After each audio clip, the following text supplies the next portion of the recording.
know in this magnificently interesting year, and by interesting I mean crap.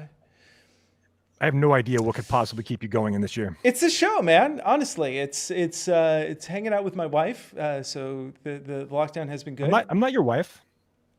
My other wife, the one who produces the show, and also this podcast, and some of the best guests we've had has been because of one person.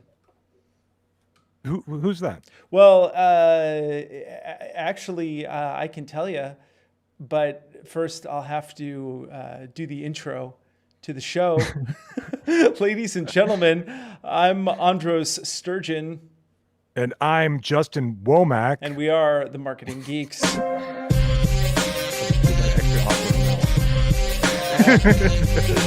was, normally we're much funnier. But as we're streaming right now, our opening credits are playing. It's a very awesome production.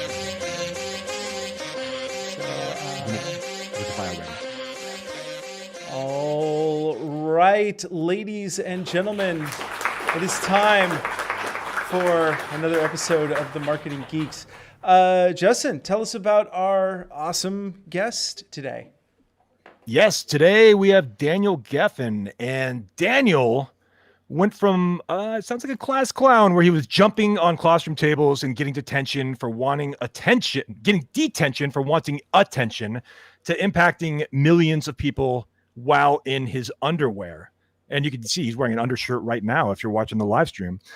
He went from being completely invisible with no online following to growing his top-rated podcast over 250,000 downloads, interviewing billionaires and world-class leaders, and becoming an international best-selling author in under 2 years.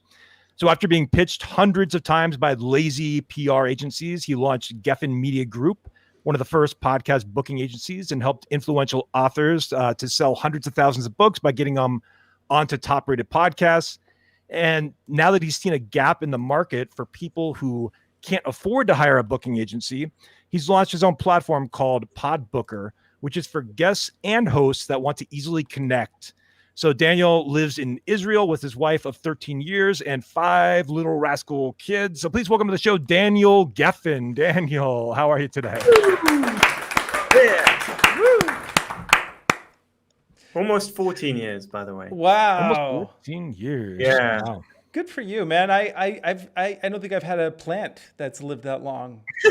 So, but I did get married recently to the love of my life. Wow. So I will. Mazel. Thank you, man. I truly appreciate that. It was we kind of eloped. It was that's a whole other story. We talked about it in episode like 53 or something.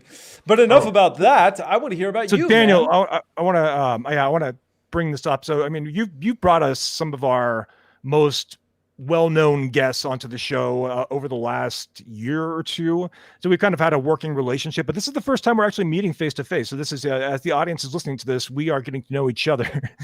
And I just want to say that you brought us someone like Dan Locke came from your agency. So, I mean, these are like well-known names, and not just your everyday, like Amazon best-selling author, but people that actually have big followings, millions of people in many cases.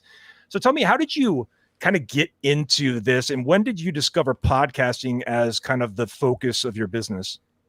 Speaking about well-known, Andros, I can't help. I'm staring at you and I'm like, you look really familiar, like a famous person. It just clicked now. You look like the evil guy in Batman, right? Joker? No. Or the Penguin? No, not the Penguin. The other bad guy. There was a bad guy. The other one. Hold on. Let's go through them all. We got Ra's al Ghul. Two-Face guy. Two-Face. Yeah. Oh, okay. Yeah. Okay. Yeah. I look like, you're right. I look like Two-Face after the accident, but on both sides of my face. But which version of Two-Face? Are we talking about Tommy Lee Jones? No, he's talking about Aaron Eckhart. We're talking about Aaron Eckhart. Aaron Eckhart. Yeah, that's a total. That's he the first didn't say time that. Hey, you're just assuming he thought Aaron Eckhart. I think it was probably Tommy Lee Jones or. Right. I'm Right. thinking Danny DeVito as the Joker or as the Penguin. Personally, that's what my first thought was. There is a Okay. resemblance. There is a resemblance. We'll get to the show eventually, folks. We really will. Yeah. So talking about getting into podcast, how did I get into this podcast world? So it's Yeah, actually a really what's your story? Because first of all, I just want to break it down. You're in Israel right now, but you obviously have this very British accent. So you're a man of the world. Give us a little bit about your background. Like, how did you end up to this very point? Okay, so I feel like I'm gonna jump back earlier, but first I want to go back just about 4 years ago, just so we get into sort of how I got into podcasting. So about 4 years ago, I'm playing tennis. I just got back from tennis, by the way, which is why I look all sweaty right now. I was wondering. Yeah. Anyway, so I was playing tennis and I get this phone call, the phone call that changed my life. You know, that phone call that you get. And the guy said to me, I didn't know who he was. He said, Daniel, I heard you have a really interesting business story and I'd love to have you on my podcast. And I'll never forget what I responded. I said, what the heck is a podcast? Sounds like some spaceship thing, right? I had no idea. I had no idea what it was. And so he explained to me what a podcast was. And I got really excited because I had never spoken in public before at that point, unless you count, you know, being in high school and jumping on tables. And that was basically my sort of experience speaking. But I ended up getting on his podcast show, talking about my life and how I grew my business.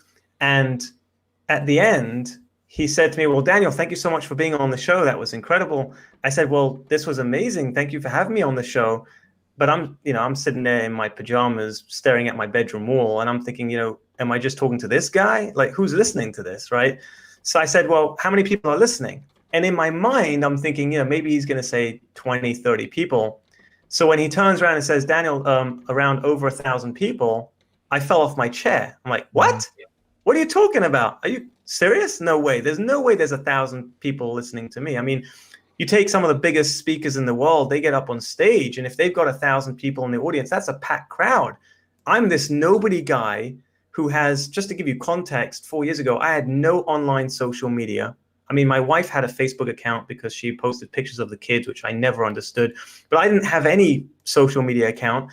I didn't have any online presence. If you type my name in Google, nothing would come up. I had this business that was offline that I built, but that was it. I had no network, nothing.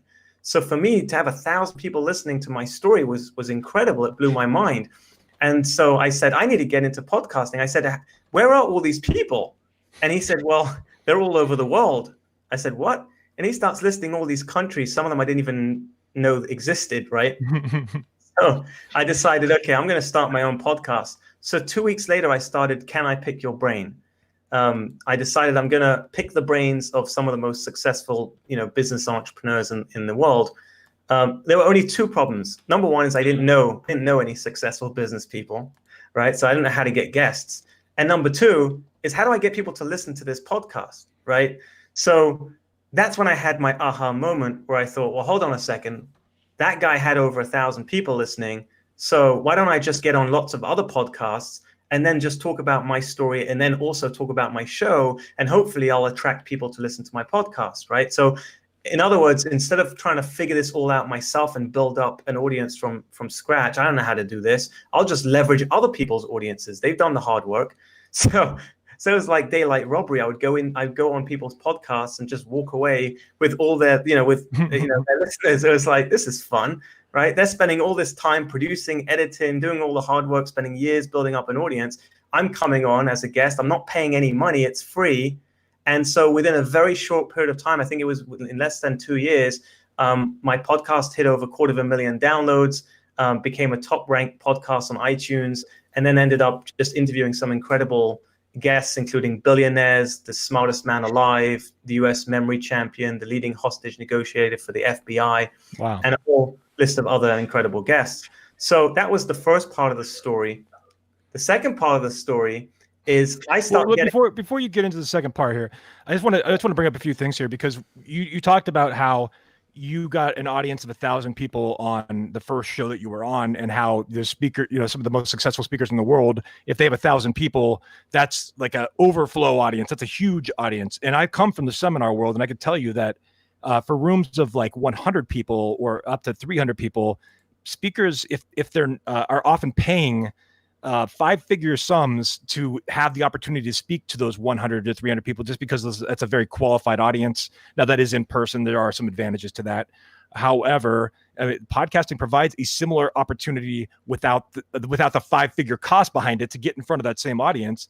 And I imagine that over time, it's going to be harder and harder to get on people's shows for free. And it's eventually going to be like the stage trades that happen with the seminar industry that's been going on forever. So, so it's kind of cool to see. We can definitely get into that.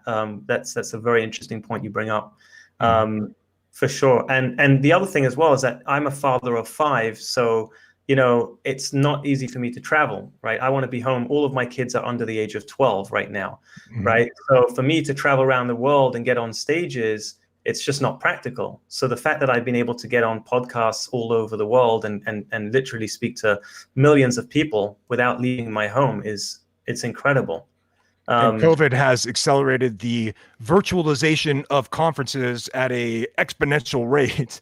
So, I mean, the opportunities to have these kind of virtual events now, and also I think it's helped the podcast industry in some ways. I do think that there's with people at home, there's also increased competition from YouTube because people have that opportunity to watch video. They're not doing their daily commute, etc. But there's always going to be an audioless audience. There's always going to be a video audience. And once we kind of resume our everyday life, I think podcasting has the opportunity to just continue to explode. So let's go back. Let's let you finish your story, though. And I mean, you can comment on that, but I also want to hear the second part of your story here. Yeah. So part 2 of the story is I start getting bombarded with emails from PR agencies and book publicists trying to get their clients on my podcast as guests, right? Yep. And here's the problem, right? They didn't have a relationship with me, so I didn't know who they were. They didn't know who I was. They clearly didn't do any research on who I was and anything about my show. They were very lazy in their approach. And number 2 is they sucked, like straight up. They just like their emails just were really bad. They all sounded boring. Like, everyone that they were presenting just sounded the same. They all just sound the same. Hey, I got a client who wrote a book, who's a consultant or a coach. I'm like, wow, geez, you don't say. Right. And so I would just send them to spam. And I had this special folder, the spam folder for these podcast pitches. And I would just literally send hundreds of these a week. It was crazy. So after a couple of months of this happening, I woke up one day, this is about 3.5 years ago, and I had this light bulb moment that went off in my head. I said, hold on a second. I've got my own top rated podcast and I've been on over 60 podcasts myself as a guest, and I've interviewed over 150 high-profile guests, and I'm friends with all these other top-rated hosts, so I've got the relationships. I know what a great guest sounds like and how to present them. Why don't I start my own podcast booking agency? And that's how Gefen Media Group was born, and basically then worked with many authors to get them on the top shows. And then what happened was, about a year and a half ago, I realized that there's over 1 million podcasts out there, and I'm only working with the top 200, 250 podcasts on iTunes in each category. That means that there are hundreds of thousands of podcast hosts who are not getting guests from agencies like mine. So how are they getting guests? They're not. They're struggling to find guests, right? On the flip side, as an agency, I'm charging, thousands of dollars for my clients to get on the top shows, but then there are hundreds of thousands of people that want to get on podcasts, potentially millions of people that want to get on podcasts, and they're not being serviced because they can't afford to spend thousands of dollars on an agency. But how do they find the podcasts? There's over 1 million. So how do they find them? How do they reach out to them? And I said, well, there's 2 audiences, there's 2 markets that are not being served. Why don't I start a platform, a marketplace where guests can easily find podcasts and then pitch them and get booked on the platform, and then also hosts can find relevant guests for their show. And that's how I came up with podbooker.com. Wow. Which is a much needed thing, because for context, most of the booking agencies out there are charging anywhere from $5,000 to $10,000 to get on like 1 to 3 podcasts a month.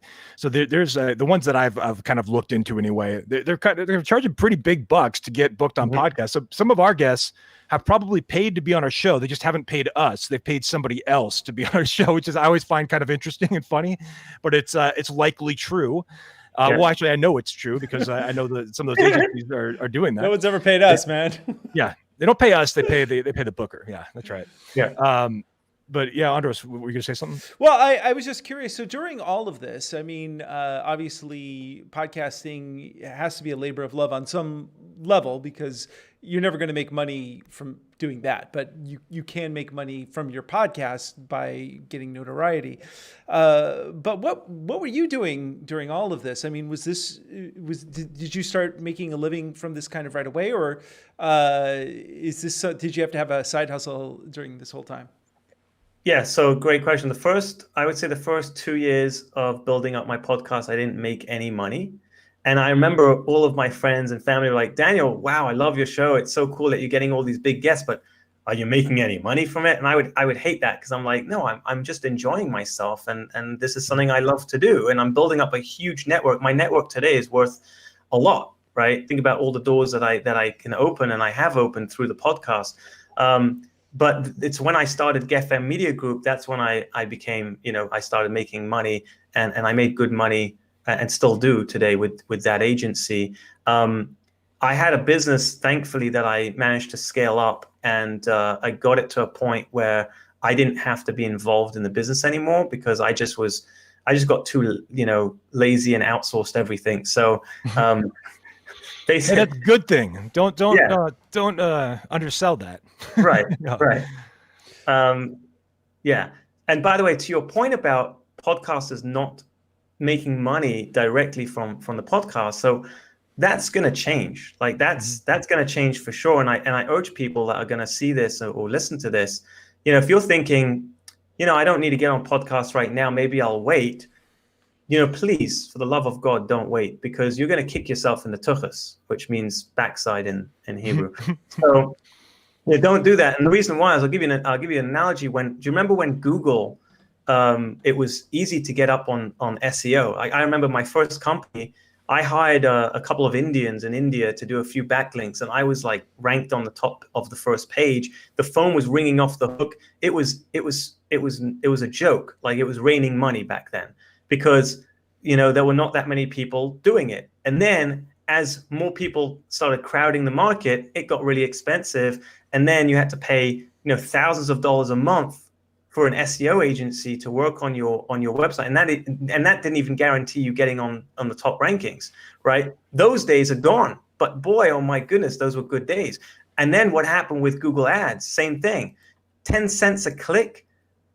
All day long, you're printing money. Today, that same keyword will cost you $20, $30 a click. That's crazy, right? Facebook ads, right? Or even organic Facebook at the beginning, you would post something on Facebook and 85%, 90% of your followers or your friends would see your post. Today, you're lucky if 3 to 5% see it.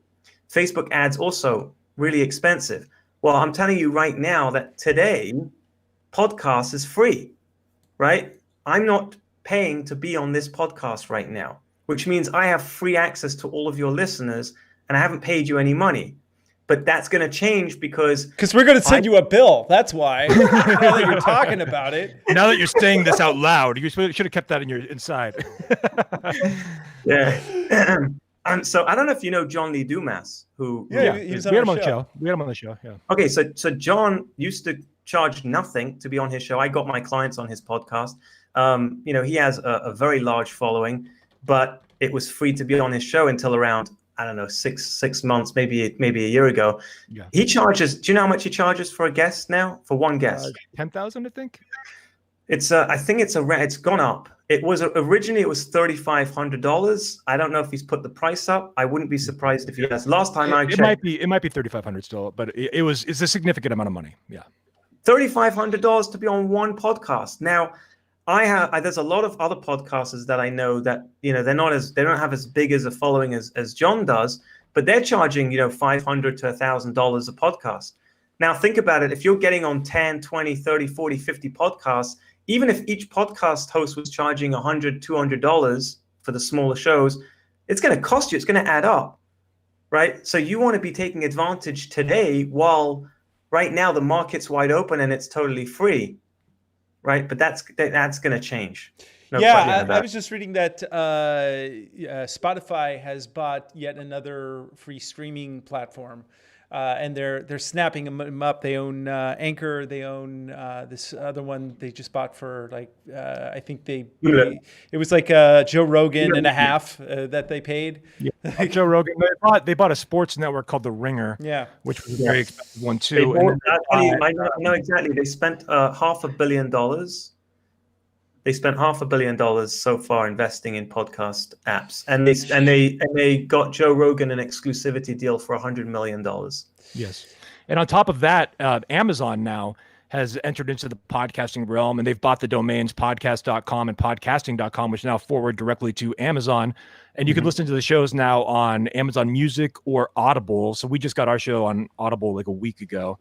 Download it today, but it's a you could see that there's more and more these are big players that are heading into the space. And then Google's talked about potentially automatically auto-transcribing podcasts in the future. So we'll kind of see what's happening. Where do you see the direction beyond like the fact that people are going to have to pay to be on podcasts? But talk a little bit more about the direction of this. And how do you respond to somebody that says the market's saturated already? Because I know how I would respond, but go ahead. Yeah. So currently there's 1.5 million podcasts, but around, I think it's 800,000 that are active. Okay. So let's just, say it's 800,000, roughly a million active podcasts. Guess how many YouTube videos there are? Okay. There are, 12. It's a lot. There's 12. Yeah. One of them is Gangnam Style. There's a Tron guy, saxophone guy playing Careless Whisper. Dramatic look beaver or something. And that's it. That's all the videos on YouTube. Baby Shark. I have a kid, so I have a 2-year-old, and we love Baby Shark. Yeah, well, I have a 2-year-old, a 7-year-old, a 5-year-old, a 10-year-old, and a 12-year-old, and I hate Baby Shark. You guys are suckers, man. You're the DJ. You could choose what you play there in that household. But just remember, you can only sing it for about 7 seconds before trademark infringements or copyright infringements. Yeah. Okay. Well, there are 500 million YouTube channels right now. Okay. So over 1 billion blogs. So now the 800,000 podcasts, that's a joke. Yeah. That's like a drop. That's a drop in the ocean. So right now you're in the early stages of growth, and it's incredible growth. I mean, I've been watching it grow like crazy over the last 2-3 years. So if you're listening to this and you're thinking, oh, I'm too late, you're not. You're actually right on time, and now's the time to really, really take advantage. In fact, one of the things that I just find so crazy about podcasting right now is I actually grew up on like radio dramas. My dad was kind of an old guy. He was born in 1918. He was 52 when he had me. But he used to play like audio dramas for me, and I love them because he was a sci-fi writer, and so they made a couple of his stories into these old school radio dramas. I loved them, and so now it's coming back around, right? Where in Hollywood, you write a script to hopefully get it sold, and then they do the production, and now you can make a podcast audio drama, and it can get picked up by Amazon. It's it's changing the game on so many levels, especially because what's going to happen to all this radio bandwidth? Radio is done. It's that's it. So I yes, it is the early days, but it's and the attention is with attention. I mean, let me share with you something very interesting, and in fact, I actually have a funny story here. So. I've been pitching my potential clients with this fact. I always tell them on my sales call, I always say, that in today's generation, we have an attention span of 8 seconds, which is 1 second less than a goldfish, right? And I always get a good reaction. That's being generous. That's being generous. I mean, on social media, it's around 3 seconds, but I'm just talking about in general, it's 8 seconds. So anyway, I had this client I had this potential client on a call This is about 3 months ago. And I gave her the spiel. I'm like, the average attention span is around 8 seconds, which is 1 second less than a goldfish. And I'm waiting for her reaction, and which is usually either laughing or going, "Oh my God, that's crazy." And then she goes, where did you hear that? I said, "Uh-oh, I've never, I don't remember." Right. Yeah, and my head is like, I'm an entrepreneur, so I'm like figuring things out like real time, right? And I'm like, I saw it somewhere. I don't remember exactly where it is, but I'm pretty sure it's true. She's like, "Oh, I know it's true. I'm just wondering where you saw it or where you heard it." I'm like, I don't know. She's like, "I'll tell you, I'm the one that created it." I said, "What? You're kidding me." She's like, "No." She said 10 years ago, she did what she does is she does visuals for like the top, like Fortune 500 companies. And she does visual marketing. And she was researching attention spans.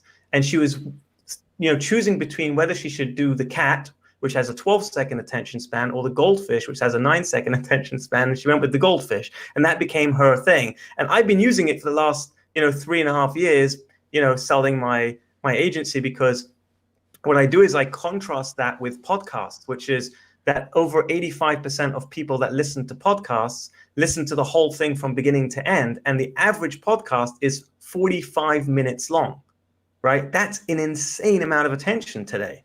And I always compare it to if you're doing a Facebook campaign or an Instagram ad campaign, right? So who's looking at the Instagram? It's Susie sitting on the toilet till her thighs go numb, scrolling through that Instagram feed, and it's like, you don't know me. You don't know who I am. That's a fact. That's who you're selling. That's who you're trying to sell to. Like, you're not going to get her attention, and she's not going to buy at that point in time. Whereas people who listen to podcasts, they're investing in themselves. They're growth minded. They're in a growth mindset at that point in time. And so they're way more likely to buy and invest in whatever you're selling, whether it's a book, whether it's an idea, a belief, a service, whatever it is. They're also often in a position where we get their full attention. So they're like, often we've heard people that say they listen to the show while walking, or it used to be they're in commute, or we had one guy that listened to our show for 8 hours, he said, straight, which we had to have him on because of that. But I still remember that. I can't remember his name off the top of my head. Me personally, I don't want to do anything that feels good for 8 hours, much less listen to my voice. Yeah. So, but it's pretty incredible that we hear, you hear stories like that people do that. But I had someone reach out to me that said that he went across America. How many hours is that? Well, 3,000 miles. 12. So 3,000 miles to drive. If you go 60, it'd be 3,000 hours. Yeah. So he did a cross country driving, and he said he listened to my podcast back to back. And I thought, this guy is seriously, he needs help. He needs to be checked out. Right. But I was going to say also that, Facebook, Instagram, the social media networks are designed to have your attention go fast. So, I mean, like when you're scrolling through, they want you scrolling. They don't want you to stop too long on any one thing. They want you to continue to go through and continue to stay on the platform. And so you're competing with tons of distractions and things like that for your attention. Whereas in podcasting, once you have them, you don't have those outside interference that's kind of distracting them away from things, et cetera. So it's in that respect, the medium has some very good advantages. And plus, like you said, it's kind of like a self-qualified audience, because these are people that are listening to interviews, and they're obviously growth minded if this is something that interests them. So it's kind of it kind of has that inherently inside of the medium. And there's trust already built, because they love Justin, they love Andros. And so if Justin and Andros are having Daniel on the show, well, Daniel must be someone that's credible. It's like Jordan, it's like Michael Jordan wearing a pair of Nikes. Like, oh, suddenly now if I put on a pair of Nikes, I'm going to be able to slam dunk like Michael Jordan. You fool. No, but everyone does it, right? And I think comparing us to Michael Jordan is the perfect analogy too. That just made my year. So okay, I mean, obviously you see, and I totally agree with you, because one of the things I really appreciate about the medium is that it's kind of intimate. You know, it's like everything's happening in the privacy of your own skull, and you can go about your business and still be told a story. And it's one of the things that actually gives me hope for our species, is the fact that we're so drawn to storytelling, and this is a way to almost bring it back on some level. It's so true. Yeah. So what as far as like where we are right now, how do you see this evolving to eventually? You kind of touched on that a little bit, but there's going to be a lot more podcasts out there. For sure. So let me actually reverse engineer this. If somebody is at square zero and they're thinking, I want to start a podcast, what are the things that they need to do right now to start recording their podcast and then distributing it and finding their following? Like what are kind of those steps? Okay, so I really think people overcomplicate a lot of things, right? And it doesn't have to be overcomplicated. It could be really simple. I could tell you that from my experience, I'm a self-help addict, right? So I was addicted to self-help, which means that I would go into Barnes and Nobles when that existed. I don't know who remembers that, but my wife would literally grab me by the hand and say, "Please don't go in there," because she knew if I'm going in there, it's a dark hole and I'm not coming out for 2 hours. So I just give her the credit card and be like, "Honey, go, maybe buy some clothes or something, enjoy yourself, take the kids for ice cream." And I'd head straight to the self-help section. And of course it would be like, like what's new? Who wrote the book that's going to save my life now, right? And I'd be like, piling these books up. And then I'd find the one, it's like the Matrix, like the one, Neo. And it's like, this is the one, right? This is the one, And then I'd get my yellow Sharpie pen and I'd start marker penning every single line, which makes no freaking sense, because if you're marking the whole book in yellow, then there's nothing, then what's the point, right? But I get it though. I get it. Every self-help addict owns a yellow Sharpie pen. So then what happens is you get to the end of the book and you've got this like pit in your stomach because you feel like, now I've got to actually go and do something with this, right? Because while you're reading, I'm in, planning mode. I'm gaining knowledge here. I don't need to do anything. I'm just, preparing. And so what happens is you go to the website of the author and you say, they've got a free webinar. Oh, let's go to the webinar because that's going to change my life. That's going to change everything. Of course, you go to the webinar, then he upsells you a paid webinar, which of course you pay for, and you justify it because I'm investing in my career here. Like, I've got this guy's going to help me. And then, of course, he's got this live thing in Vegas, which you've got to book the tickets to because that's going to change your life. And you go there, and of course, there's all these people who are all looking to change their lives, and they're getting all excited, and everyone's like, "Yeah, we're going to do this. We're going to do this." And you all go home, and then you hit the snooze button the next day, and you're like, "I need to go and buy a book." And it's a vicious cycle. So my long answer to your question. Was there a question? Stop it. Just go out and do it. Just go on Buzzsprout. Okay. I think it's called Buzzsprout, right? Just one of them. Yeah. It's one of them. Okay. Well, pick that one because you're going to go on YouTube and you're going to go, which was the best? There's no best. Just pick one and go. Okay. I'm sure when you guys started your podcast, you just did it, right? Yeah. When I started my podcast, I didn't know what I was doing. I just started. I hated the sound of my own voice. Like, I really hated that. I listened back to it and I was like, oh my God, who the hell is that? She sounds like a dying cat. Like, that's not, But then you get used to it. Then you just do it and you get used to it. And you just feel like, okay, that's my voice. Yeah, that's my voice. It's fine. I would want to throw up before I interviewed someone the first 50 times. Okay. And even today, when I record, I still get a little bit of butterflies. Like, what if I mess this up? But I've learned to just kind of say, yeah, maybe I will. And if I do, I do. You know what? I'm just going to hit record anyway. You got to get out of that because your biggest enemy is between your ears. No one else out there. I tell you, I had bullies in high school. Like, people who emotionally abused me. But no one was a bigger bully than the voice in my head. The voice in my head was a bigger bully than anyone could ever be to me. And so I had to just, show that bully who's boss. I had to say, I don't give a damn what you want, what you think. I'm doing this anyway.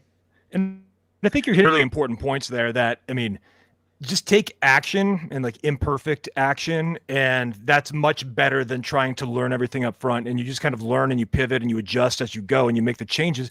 I mean, when Andros and I started this, the reason we did this was one of my clients wanted to start a podcast. And so I was managing his tech at the time. And so I just I watched a bunch of YouTube videos, figured out how to start one, got him started. And I'm like, well, Andros, why don't we do this too at the same time? We might as well just kind of start one too. So we were kind of like half serious about it, kind of like dipping our toe in. So we started recording, and then we just started, we enjoyed it because it's just kind of fun to have conversations. And our episodes were pretty ridiculous at times, and we went like way out there.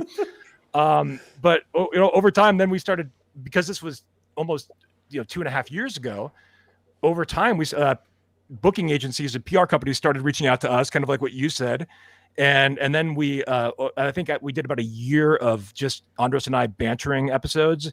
But then we had so many PR companies reaching out that we changed the format to guests, and then we just kind of adjusted and continued to evolve this show over time. It's just kind of funny how that works. Is we didn't have any idea what we were doing when we got started with this. We were just kind of just doing it, and and we had no idea if it was going to work, and we probably didn't even think it was going to work. And now we have a pretty popular podcast. So, and we're booked out 6 months. And my wife, who runs the booking, she says she gets 10 to 20 requests a day now. And so, and people that make a lot more money than us want to be on this show. Yeah.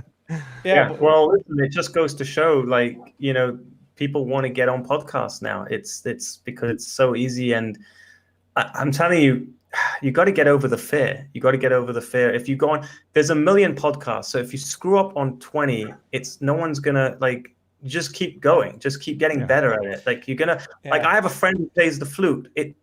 He kills people. I mean, literally, I've seen cats drop dead listening to his, I want to punch him in the face. Are you kidding me? But you know what? One day he's going to get really good because he keeps playing that thing. He doesn't care what anyone thinks. And I think, it's really important. The two things that really stick out to me, I had two guests on my show that said something that just really, really sunk in deep. One was John Vroman, who said to me, Daniel, what other people think of you has nothing to do with you. You got to get into that mindset of what other people think. They've got nothing to do with you. It doesn't matter what they think about you. Because here's the real truth. The deep truth is that everybody really cares about themselves. Yeah. And they just want to be loved and appreciated. That's it. That is it. Loved and appreciated, and that's it. So when you walk into a room and you're so concerned with how you look, how you're dressed, how you're speaking, the thing is no one really cares how you look or how you sound, because they care about how they look and how they sound. So if you flip the switch and say, okay, well, knowing that, I'm just going to be a good listener, I'm going to give them love and attention, you become the most attractive person in the room. You become the most attractive person they know. And that's a really, really great point. And I've got to notice that on social media too. If you do posts where you're asking people to promote themselves, 3,000 comments, crazy amounts of engagement because you're asking them to take an opportunity to promote themselves. And so it just kind of shows that deep down people do tend to have that kind of self-interest side to them. Yeah. I think it's just part of our human nature there. Yeah. But it's also one of the things that I feel is so interesting about this specific medium, because you can, in fact, we just had one of the people watching the cast right now, Thomas Woodrow. Sorry if I messed up your last name. I'm terrible about that. Screwed it up. But he was asking, can you do a podcast about anything? And do you have to have guests, or can you just rant? And the answer, I just told him, you could literally just do an hour of farting noises, and no one will listen to it. I tell you one that I did. I actually, okay, I'm going to share this. I actually go to the park in the mornings and talk to myself because I have so many thoughts in my head when I wake up. My head is always thinking. And so when I go to sleep, what I think happens is that it all needs to be expressed. And then when I wake up, it goes, because it hasn't been expressed. And so I wake up with like crazy, all of these thoughts and all of these ideas, and I need to somehow get it out of my head because otherwise it's going to clog me up. So I would go to the park near my house and I would walk around the park, basically talking out my thoughts verbally. But of course I didn't want to, be put away. So what I did was I put my earphones in and put my phone in my pocket, and then people thought I was talking on the phone, which was great. Brilliant, right? Then one day I thought to myself, that was pretty good. Like maybe I should record that. That was an interesting thought that I just had. Why don't I record it? And so I recorded it and I played it to my wife, and she's like, you could make that into a podcast. I said, honey, you're nuts. There's no way anyone's going to listen to me just talking to myself in the park. That's crazy. But that became the Daniel Gefen show. I did that for over a year. Yeah, that literally.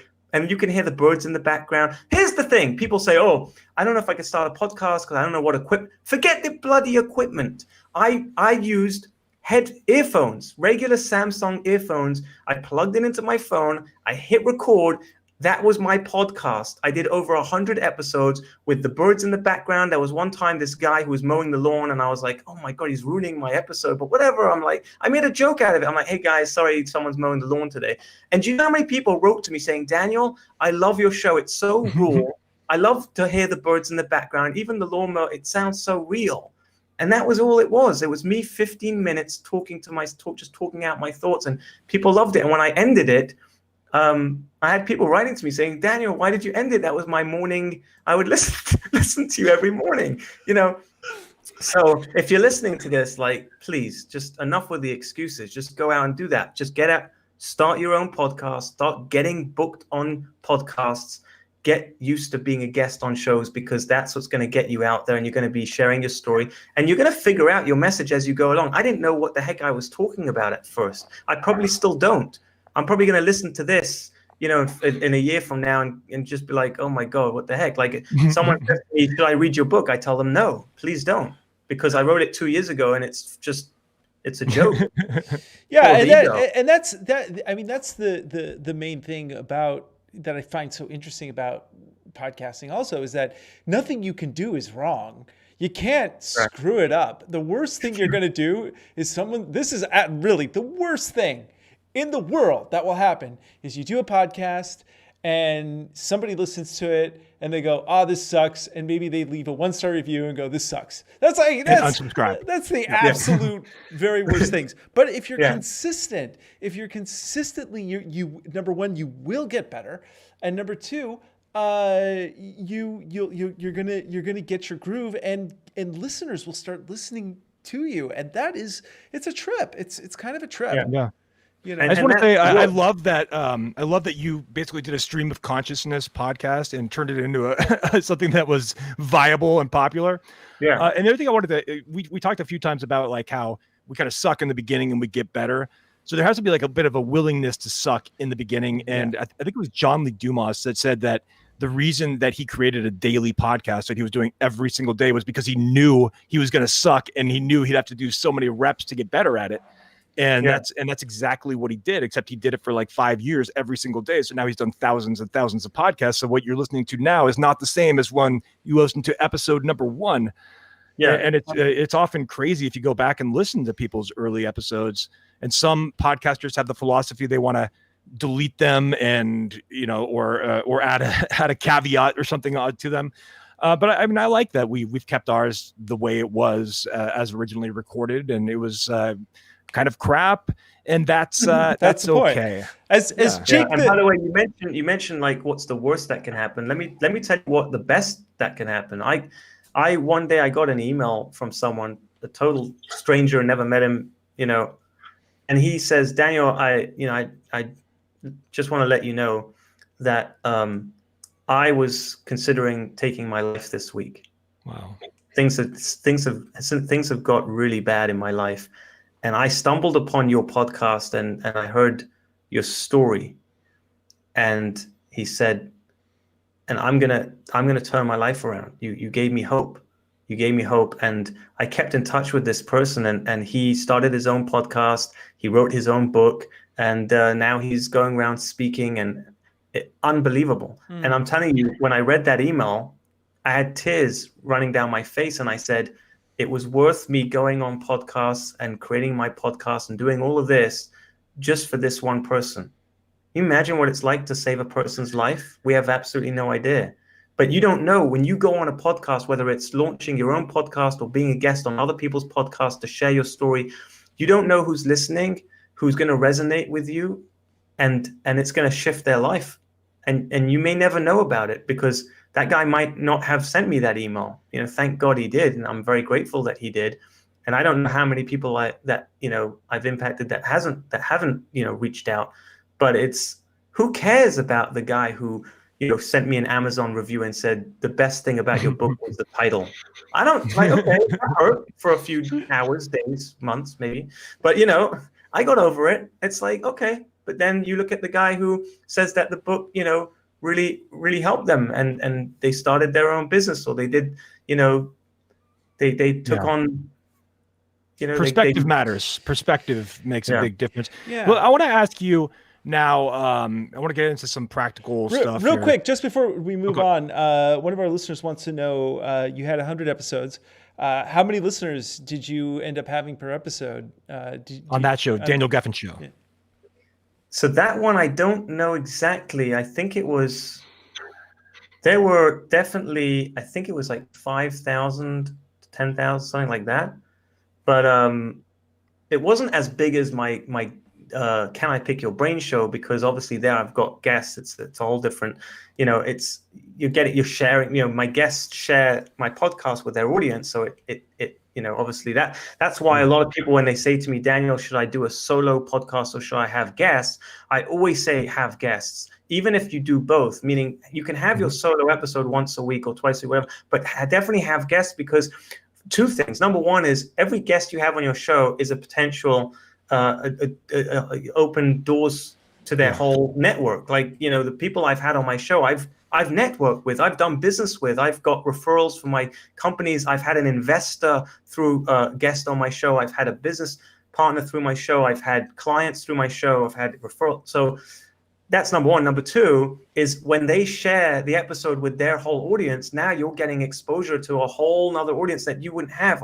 Whereas when I'm sharing, the Daniel Gefen show, it's only with my audience, and that's it. And hopefully I'm hoping that the listeners will share the show with their audience. But that's why it's important to have, I believe, to have guests. Well, and that actually was going to segue into the question I was going to ask you, which is, let's say somebody is starting a podcast, or it has a podcast they've been doing for like 20 episodes, 30 episodes. What are your tips for growing an audience for a podcast? And so building fan base and kind of more engagement. So how do you get a more engaged and rabid following for a podcast?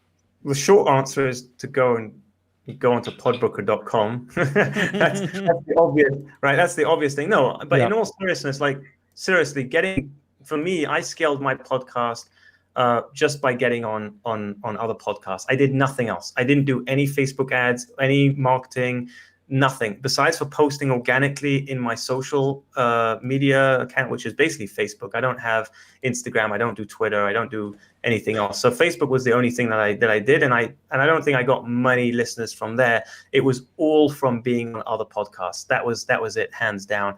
And that's why the beautiful thing about Podbooker is that as a host, if you sign up there, not only are you getting great guests for your show, which is great content, but you're also able to go on other podcasts, which I believe is the number one way to grow the podcast. Like hands down, I don't think there's anything out there that's better than that. I mean, think about it, right? Who's listening to? Where are people who are listening to podcasts? Listening to podcasts. So that's where you want to go. People who are on Facebook may not be necessarily listening to podcasts. Also, think about it. If I'm scrolling through Facebook or Instagram, I'm in passive mode. I'm kind of sitting on the couch. I'm a little bit tired. I don't really want to do anything. So if you post about your podcast, I'm not in that mode right now. But if I'm listening to your show and then someone says, by the way, my show, Can I Pick Your Brain? I'm going to go, oh, I got to check that one out too. And I just go and hit subscribe. Yeah. So, yeah. And what about building the engagement side? So let's say, okay, so now we have an audience that we built by being on other shows. How do we engage with that audience and make them love us even more? Yeah. Well, I mean, there's a number of ways to do that, but I personally think email is number one. I've kicked myself too many times. I've got a bruised backside from the amount of times I've kicked myself for not collecting emails earlier. Because here's the thing. Remember how I said that Google, I used to be ranked on the top of Google in one of my companies, and then basically Google had me by the balls, essentially. Like they took my business and just totally overnight made it. We got no leads. It dried up. So Facebook has you by the balls. Instagram has you by the balls. LinkedIn has you by the balls. They all have you by the balls because they own the platform and they could change the algorithm whenever they want. Like you change your underwear. And so if you've built up this whole big following on social media and all of a sudden they change the rules, well, now you're screwed. Whereas your email list, you own that. No one can touch that. And the other thing as well is that every email that you send out, it is going to their inbox. That person is going to have it. Whether they open it or not, well, that's up to you. That depends on how good you are at A, have you built enough trust with them? And B, do you know how to use, smart, titles to get them to open it? But with Facebook or Instagram or anything else, when you post something, not everyone sees it. In fact, like I said earlier, a very small percentage of the people who follow you are going to see it. In fact, it used to be that Facebook groups, whenever you posted in a Facebook group, everybody in the Facebook group got a notification. Today, the default is that they don't get a notification. And so, again, a small percentage of your Facebook group is going to see your post. So same thing with Facebook Live too. And a couple of years ago, Facebook Live, everybody got notified you're live, and now you go Facebook Live, and it's like a very small percentage now. So it's the same. It's everything starts out great, and then they take it away from us. But I also I do believe that there's going to be a moment very soon in the future when Facebook will become a ghost town. I think that Zuckerberg will have pushed things just a bit too far, and people have had enough. I mean. Can I tell you something, Andros? Yeah. Sacha Baron Cohen said that his next target is Mark Zuckerberg. After Perfect. Well, I mean, it's a side note. It's kind of interesting because a lot of the right wing Nazi people on Facebook were getting banned, and so they started their own social network now. The Twitter one, Parler. Yeah, and Sean Hannity's posting on there, and the Proud Boys, and it's just like it's like, I was talking to someone on Reddit, and we were having this discussion about this in one of these threads, and I said, what we should do is start a rumor that basically Parler is a set up by the Biden campaign to keep an eye on patriots. So be careful what you say, people, because it's really a deep state operation.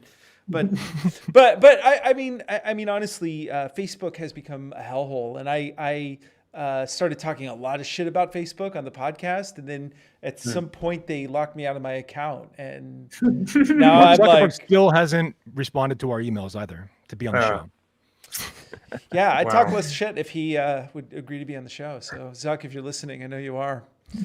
Yeah. So I have a less passionate response than that man to all this, but I mean, I do think that Facebook has engaged in some interesting territory, and they continue the viableness of that platform as a marketing tool has gone, especially organic, has been diminishing. Soon, it was really not going to be a great marketing tool for small businesses anymore because the ad costs keep going up. Eventually, it's going to be just corporate ads. So over time, it will replace, it'll be like your television ads, but it'll be all big corporations. So that's another interesting trend. I don't know where I'm going with that, but that's a good point there. Yeah. Yeah. Great point, Justin. Great point. I've had a basketball visual. So it's like an alley-oop. So you get on the podcast to get the audience, right? And then you want to do the slam dunk, which is you get their email address, right? And you want to just be doing that all day long, right? Because you're taking right now, you always, I think Gary Vee says this all the time, right? We gotta love you, Gary Vee. You gotta hustle your face off. You have children? Why do you have children? Don't you want to make money? You know what? What do you mean you're working 8 to 5 and you're not spending 9 to 3 a.m. working on a side hustle? Yeah. Anyway, so you need to die. You need to die trying to hustle. What's wrong with? Why are you living? Why are you breathing? You should not be breathing until you're making at least $1 million. Oh man, the guy's like a caffeinated chipmunk. I can't. I like Gary. I like Gary V. But he, I still laugh at that though. Wait, I was going to say Gary V says you got to go where there's undervalued attention. Right, yes. That's his thing. He hit YouTube when it was undervalued attention. That's how he became so big. And right now, I believe that podcast guesting, like getting on podcasts as a guest, is right now severely undervalued attention. And like with Gary V, for instance, like he was talking about TikTok before it was called TikTok. He was talking about it when it was Musical.ly, and he was spending time there. And so he pays attention to those because that's a platform that now is starting to get attention, starting to become big. But he's been talking about it for years.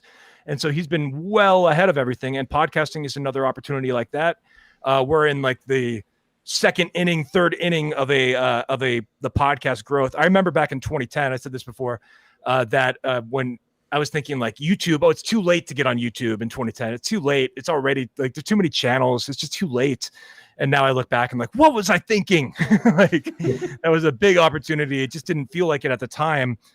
It's funny how once we come back to this and there's 1 billion podcasts, and then it's like, why didn't I get in when there's only 800,000 active podcasts? I mean, this is the opportunity right now. Yeah. So. Yeah. It is kind of the early stages of this where, but it also comes down to content and being interesting. And again, as I was saying about storytelling, and you brought up something earlier, which I find kind of interesting. You were talking about this idea of how you reach out to people, you save someone's life. And we are living in this time where people are becoming so polarized, and it's difficult to make those connections. And this is a way to really make connections and share what you know in a way that could be kind and loving for a change, and away from the toxic content that's out there, especially again with Facebook.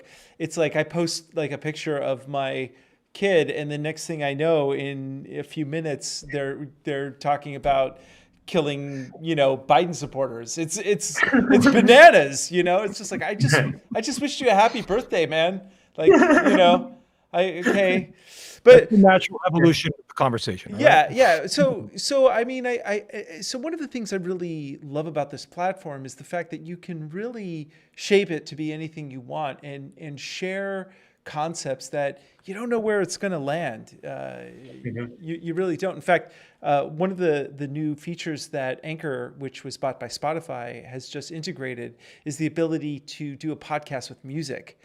And so this is why I was saying that traditional radio is dead, because you can find these like 2-hour sets that someone is, kind of DJing. I'm actually going to start one of these because I think it's so fascinating. So I want to do one of these that's like music and me ranting that are letters to my son in the future. And so, but that's the point. You can do anything with it. It's so versatile. So you can even talk to yourself in the park. Yeah. So we're creeping up at the end of the show here, Daniel. But where tell us, where can we find you? Tell us, again about the platform, the address, the whole bit. Podbooker. Yeah. I mean, so right now it's actually free to join. When is this going live, by the way? This episode. We're live right now. So, but when the episode goes live, now, I can't tell you exactly. It's sometime in the next month to 2 before the end of the year, for sure. Okay. So depending on when you listen to this, right, the podcast, podbooker.com is free to join. In fact, I think we're going to keep it free forever. We're just going to have additional features that you can pay a small subscription for. But right now it's free to join. You can join as a host if you have a podcast already. If you don't, you can just join as a guest. And of course, if you're a host and a guest, you could be both. You can have 2 profiles. And what's really great about the platform as well is, I've been on over 60 podcasts. I don't know how many podcasts you guys have been on, but if you ask me which podcasts I've been on, I have no idea, because there's no place that I've sort of kept track of it all. Well, on Podbooker, on your guest profile, you can actually have a portfolio of all the podcasts that you've been on. So now when you reach out to a host, they now see all the podcasts you've already been on, and now you'll make more credible so you can get booked on bigger shows. And we're launching a really exciting feature as well where you can get reviews from hosts. So as a guest now, you can ask a host for a review. And again, currently there's nowhere where you can have reviews for being a guest on podcasts. And of course, the more reviews you get from great hosts, the more likely hosts are going to want you on their show. Okay. So there's what a about lot. like if you are somebody that's already been a guest on shows, can you add those into your profile, or is it only going to take the ones that you do starting now once you create your profile? No, you can upload. All you need to do is just literally type the podcast, and it will populate the image and everything. You can also, as a host, you can go on a guest profile and you can actually listen to some of the previous podcasts that they've been on, and you can hear their voice, and so that's also very interactive. And of course, as a host, you have on your profile, you have everything that you need in terms of like bookings. So actually, you can do all the bookings from the platform. You don't need to go into email back and forth, all that kind of crazy stuff. And email, the thing with email is that I've got about 23,000 emails that I haven't opened yet. So if you send me an email, there's a chance I might not see it. But if you're pitching a host directly on the platform, they are there to get guests, and so you're literally right. You're going to get seen.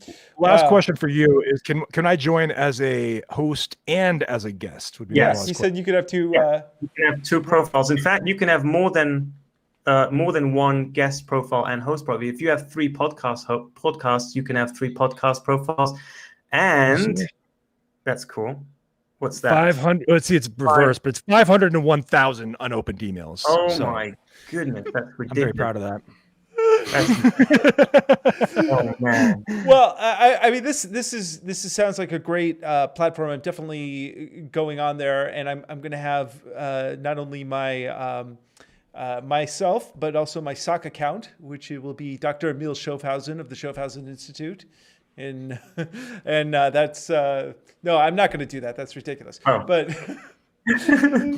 no, I this is great, and definitely something that's needed. So I wish you lots of luck with it. And thank you. It sounds great. And again, thank you so much for getting us the guests that we've gotten over the past year, and it's definitely helped our show grow. So. The symbiotic relationship is fantastic, and I'm glad I was able to finally meet you. But before we go, we always ask our guests, what are you most geeky about right at this moment? Well, at this moment, right now? Right now. Right now? Yep. Can't be 5 minutes ago. Can't be 5 minutes in the future. The present moment. Not kidding. Just what do you like generally now is what we mean. Like generally now. I think it's going to be a very soppy answer, but I geek over my wife even after 14 years of marriage. Wow, that's a good answer. That's bonus points for you, buddy. How about this? She put up with so much crap from me for so many years that I'm just lucky that she stuck with me. No, seriously, she's pushed me. I honestly cannot take credit for anything I've done. It's all her. She's pushed me to start my first business. She pushed me to write the book. She was my biggest fan. I would play back my podcast episodes. The poor woman. She had to listen to every podcast episode I've recorded because I wanted to get her opinion on it. But she's encouraged me, all the way. So. Yeah. What are you binge watching? Media? What about what are you binge watching together? How's that? Yeah, what are we binge watching together? Yeah, what are you watching? What kind of movies do you like? What's your what's give the us last some thing examples of what you've recently watched. This is our show, like something like that. We need to know. We need to know what you're watching. Oh Lord. I watched the Queen's Gambit. That was good. I saw the Queen's Gambit. That's my geek thing of the week. Oh my god! I want to see. Good. I want to see the Queen's Gambit. I've been hearing amazing things about it. So tell. How is it? I mean, don't spoilers. Man. How is it? Oh man! I mean, look, it's probably the best thing on Netflix. It's probably one of the best things on there. It's really good. They did a really good job with it. I wanted to watch it with my 12-year-old son, but my wife refused to let me do that because it's just it's a bit dark, some of it. Mm-hmm. But I taught my son how to play chess when he was 10, And when he started beating me, I refused to play with him anymore because it's just absolutely humiliating. But It's not about you, Daniel. It's not about I you. know it's not about me anymore. I just got to give that up. It's not about me, and that's actually a really good point, Justin. You know, when it's not about you, then there's nothing to be afraid of anymore. You could just go out and share your story. And you know, if you're afraid, it's because you're focused on yourself, and that's selfish. Like, you know, I don't know if you believe in God, but you know, God put us on this earth on a mission, and each of us has a unique mission to go out and do something with our life. We have a short period that we're here on this wonderful earth, even though it may not look so wonderful at times, but it's a beautiful, wonderful earth that God created, and we all have a mission. And if we're just thinking about ourselves all the time, then we're going to stay in the shadows, and we'll never go out and inspire people and share, you know, the gift that we have. And I believe every single person listening to this or watching this has a gift, and you've got a duty, a responsibility to go out there and share it with others, because you don't know who you're going to affect. Well said. I want to ask a question, just kind of like a fast one-word question here. So, do you consider yourself an introvert or an extrovert? And I have a feeling I would know the answer to that, but I wanted to hear your take on it. I'm an extroverted introvert. Extroverted introvert. Yes, you've taught yourself to be extroverted over time. I was just wondering because I think I consider myself an introvert also. You could call me an extroverted introvert, I guess, at times anyway. But I also have that kind of mind that, you know, I wake up, thoughts going a million miles per hour, and maybe I need to go to the park and pretend like I'm talking to somebody on the phone and record my stream of consciousness, because I also have those, like, that level of thoughts that are just nonstop, constant. And I recently found out that this is a fun fact, that some people don't have internal monologues that hear words. So there are people on the planet that apparently don't hear their internal monologues as if they're like spoken words. They see like images. And I recently found this out because I just assumed everybody was the same. But that's there are people that will tell you that, apparently. So that blew my mind when I heard that. And I just thought I'd share it because it's you know who those people I'm like are? you. You know who those people are? They're people who took ayahuasca and now are in contact with the aliens. Those are them. That's what I figured that was them, but I just wasn't 100% sure. Justin, before we go, what's your geek thing of the week? Man, I'm trying to remember what I recently watched. What did we watch? I don't know. I mean, I guess the election. I've just been reading a bunch of election news over and over and over, and you know, I'm trying to find out, is the voter fraud real? Is it real? And apparently it's not. Is anything real? Yeah. Is there anything real in this world anymore? I don't know.